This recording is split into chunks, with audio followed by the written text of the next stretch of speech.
Hello guys, ഇന്നേ നമ്മൾ ഒരു അട്ടപ്പാടി വിശേഷങ്ങളാണ് കേട്ടോ നിങ്ങളുമായിട്ട് ഷെയർ ചെയ്യണത്. നമ്മൾ നമ്മുടെ ഗവൺമെൻറ്റിൻ്റെ ആനവണ്ടിയിലാണ് യാത്ര. അടിപൊളിയായിരുന്നു യാത്ര കേട്ടോ, സൂപ്പറായിരുന്നു. അതേപോലെ തന്നെ ആ ഡ്രൈവറും അട്ടപ്പാടിയെക്കുറിച്ച് നല്ല ഒരു ഐഡിയ ഉള്ള ആളാണ്. അപ്പോൾ ആൾ പറയുന്നുണ്ടായിരുന്നു അട്ടപ്പാടിയിൽ 230 ഊരുകളുണ്ടെന്നാണ് പറയണത്. ഇതൊന്നും എനിക്കറിയില്ല. ആൾ ഓരോ സ്ഥലങ്ങളും പറഞ്ഞു തന്നിട്ടുണ്ടായിരുന്നു. ഈ സ്ഥലങ്ങളൊന്നും എനിക്കറിയില്ല കേട്ടോ.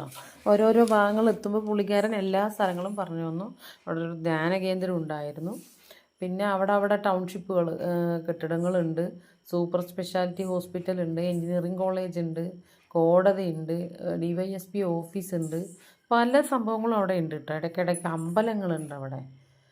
പ്രത്യേകിച്ച് ഈ കാർഷിക മേഖലയിലുള്ളത് പോലുള്ള ചെറിയ അമ്പലങ്ങളും, അതുപോലെ തന്നെ അവിടുത്തെ ആ സ്ഥലങ്ങളുടെ പേരും അങ്ങനെ തന്നെയാണ് കേട്ടോ. അപ്പോൾ നല്ല അടിപൊളിയാണ്. വെറുതെ പാടിയതല്ല നഞ്ചിയമ്മ.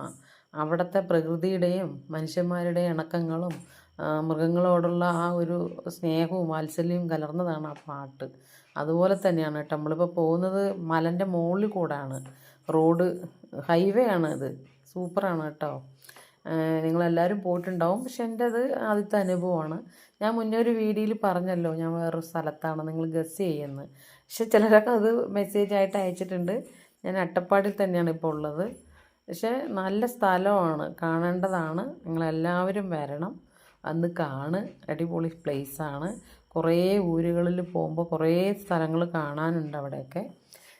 ഞാനൊക്കെ പോകുന്നതേ ഉള്ളൂ കേട്ടോ. അപ്പോൾ കുറച്ചല്ലേ ആയിട്ടുള്ളൂ, അവിടെ ചെന്നിട്ട് കുറച്ചേ ആയിട്ടുള്ളൂ. പക്ഷെ ഭയങ്കര നല്ല സൂപ്പറായിട്ട് കാണാനുള്ള നല്ല സ്ഥലങ്ങളുണ്ട് കേട്ടോ.